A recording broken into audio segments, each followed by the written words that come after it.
통풍 재발을 일으키는 술. 건강은 우리가 살아가면서 지켜야 할 가장 기본적인 가치이자 인생의 기둥과도 같습니다. 그 중에서도 현대인에게 점점 더 흔하게 나타나는 질환 중 하나가 바로 통풍입니다. 통풍은 단순히 관절이 붓고 아픈 병이 아니라 우리 몸의 대사 균형이 무너졌다는 신호이기도 하지요. 오늘은 통풍 재발을 일으키는 술이라는 주제를 중심으로 술과 통풍의 관계, 그리고 연구 결과가 전하는 경고의 메시지를 차분히 풀어가 보겠습니다. 1. 통풍이란 어떤 병일까? 통풍은 흔히 왕의 병이라고 불립니다. 고대에는 부유한 사람들이 고기를 많이 먹고 술을 자주 마시며 생겼던 병이기 때문입니다. 하지만 오늘날엔 더 이상 일부 사람들의 병이 아닙니다. 잦은 회식, 잦은 음주, 육류 위주의 식사, 불규칙한 생활 습관이 일상이 된 현대인들에게 통풍은 남녀노소 누구에게나 찾아올 수 있는 대사질환이 되었습니다. 통풍은 요산이 몸 안에 과다하게 쌓이면서 생깁니다. 요산은 퓨린이라는 물질이 분해될 때 생기는 노폐물인데 이것이 혈액 속에서 제대로 배출되지 못하고 관절의 결정으로 쌓이면 극심한 통증과 염증을 일으키게 되는 것이죠. 그 통증은 마치 바늘로 찌르는 듯한 혹은 뼈가 부서지는 듯한 고통이라고 환자들은 표현합니다. 대개 한밤중에 찾아오며 엄지발가락 관절에서 시작되는 경우가 많습니다. 그래서 통풍의 한자 뜻도 통할 통, 바람풍, 즉 바람만 스쳐도 아픈 병이라 부르게 된 것입니다. 2. 통풍은 왜 재발할까? 한 번의 치료로 끝나면 좋겠지만 통풍은 완치가 어려운 질환 중 하나입니다. 한 번 요산 결정이 생긴 사람은 체질적으로 요산이 잘 쌓이는 경우가 많고 식습관과 음주 습관이 그대로 유지된다면 증상은 시간이 지나 다시 찾아옵니다. 특히 술은 통풍 재발의 가장 큰 요인 중 하나입니다.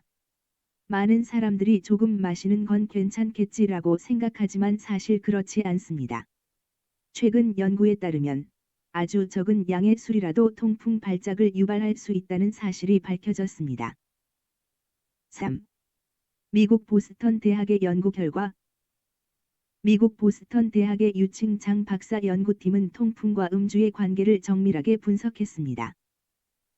연구팀은 전년도에 통풍을 경험한 109명의 환자를 대상으로 음주량과 통증 발생 시점을 꼼꼼히 조사했습니다. 그 결과는 놀라웠습니다. 연구에 참여한 환자들 중 단 한두 잔의 술을 마신 사람들조차 24시간 이내에 통증을 느낀 비율이 높았습니다. 즉, 술의 양이 많지 않아도 재발이 가능하다는 것입니다. 특히 48시간 이내에 5-6잔의 술을 마신 경우 술을 마시지 않은 사람에 비해 통풍 재발 가능성이 2배 이상 높았습니다. 또한 7잔 이상을 마신 경우에는 그 위험이 2.5배 이상 증가했습니다. 이 결과는 의학 저널 어메리컨 저널 오브 메더선에 정식으로 발표되어 소량의 음주라도 통풍 발작의 원인이 될 수 있다는 사실을 명확히 입증했습니다. 4. 어떤 술이 특히 위험할까? 연구팀은 술의 종류에 따라서도 위험도가 다르다는 점을 지적했습니다. 맥주, 포도주, 증류주 등 대부분의 주류가 통풍 재발에 영향을 주지만 그 중에서도 특히 맥주와 포도주가 높은 관련성을 보였습니다. 맥주는 퓨린 함량이 높기 때문입니다. 맥주의 원료인 메가와 효모에는 퓨린이 다량 들어있어 요산 수치를 급격히 올리게 됩니다. 포도주는 한 잔쯤은 괜찮다고 생각하기 쉽지만 알코올이 간에서 요산의 배출을 방해하기 때문에 결국 비슷한 결과를 낳습니다. 증류주도 예외는 아닙니다. 고농도의 알코올이 혈중 요산 농도를 높이고 신장을 자극하여 통풍 재발을 촉진시킬 수 있습니다. 5. 왜 술이 통풍을 악화시킬까? 술을 마시면 몸속의 알코올이 대사되는 과정에서 젖산이 생성됩니다. 이 젖산은 신장에서 요산이 배출되는 것을 방해합니다. 즉, 술을 마시면 요산이 몸 밖으로 나가지 못하고 혈액 속에 머물게 되는 것이지요. 또한 알코올은 탈수를 일으켜 혈중 요산 농도를 더욱 농축시킵니다. 이런 복합적인 작용으로 인해 결국 관절 속에는 요산 결정이 다시 쌓이고 그 결과 통풍이 재발하게 됩니다. 6. 적당한 음주라는 말의 함정. 많은 사람들은 적당히 마시면 괜찮다는 말을 자주 합니다. 하지만 이 연구 결과는 그 믿음을 뒤흔듭니다. 적당히의 기준은 사람마다 다르고 통풍 환자에게는 적당한 음주란 존재하지 않는다는 것이 이번 연구의 핵심 결론입니다. 한두 잔도, 그저 건배용으로 한 모금 정도라도 통풍 체질의 사람에게는 불씨를 지피는 알코올이 될 수 있습니다. 7. 통풍을 예방하는 생활습관. 그렇다면 통풍을 예방하거나 완화하기 위해서는 어떤 노력이 필요할까요? 첫째, 충분한 수분 섭취입니다.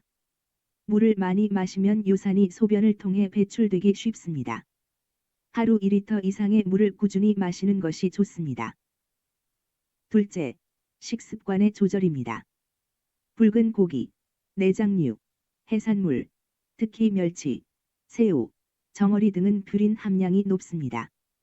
이런 음식은 줄이고 대신 채소, 저지방 유제품, 과일을 섭취하는 것이 좋습니다. 셋째, 규칙적인 운동입니다.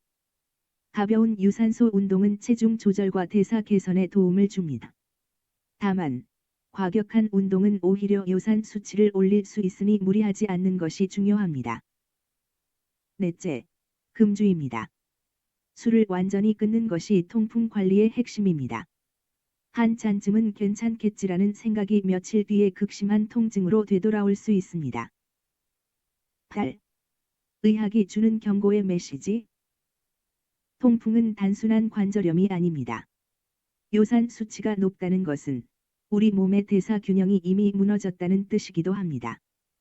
게다가 통풍이 반복되면 신장 기능 저하, 고혈압, 심혈관 질환 등 다른 합병증으로 이어질 가능성도 높아집니다. 이번 연구가 주는 가장 큰 메시지는 조금은 괜찮다는 안일한 생각을 버리라는 것입니다. 술은 통풍 환자에게 불씨와도 같은 존재이며 그 불씨는 언제든 통증이라는 불길로 번질 수 있습니다. 9. 통풍 환자에게 전하는 조언. 통풍 환자라면 기억해야 할 3가지가 있습니다. 첫째, 통증이 없다고 방심하지 말 것. 요산 결정은 눈에 보이지 않게 계속 쌓일 수 있습니다. 둘째, 식습관과 음주 습관을 바꿀 것. 단 한 잔의 술도 재발의 원인이 될 수 있습니다. 셋째, 꾸준한 관리와 검사. 요산 수치를 정기적으로 확인하고 의사의 조언에 따라 약물 치료를 병행해야 합니다. 10. 술 한 잔의 유혹보다 평생의 건강을. 술은 순간의 즐거움을 줄 수 있습니다. 그러나 그 한 잔이 내일의 고통으로 돌아온다면 그 즐거움은 진정한 행복이라 할 수 있을까요? 통풍은 꾸준한 관리로 충분히 억제할 수 있는 질환입니다. 그러나 스스로의 절제 없이는 그 어떤 약도 효과를 내기 어렵습니다. 오늘의 연구는 우리에게 묻습니다. 당신은 술 한 잔의 즐거움을 택하겠습니까? 아니면 평생의 건강을 택하겠습니까? 그 선택의 답은 분명합니다. 술을 멀리하고 건강을 가까이 하라. 그것이 통풍을 다스리는 첫걸음이자 자신의 삶을 존중하는 가장 현명한 선택입니다. 차병원 건강 칼럼을 참조하였습니다. 감사합니다. 현직 의사들이 전하는 건강 정보, 닥터 스토리는 구독자들의 건강과 행복을 기원합니다.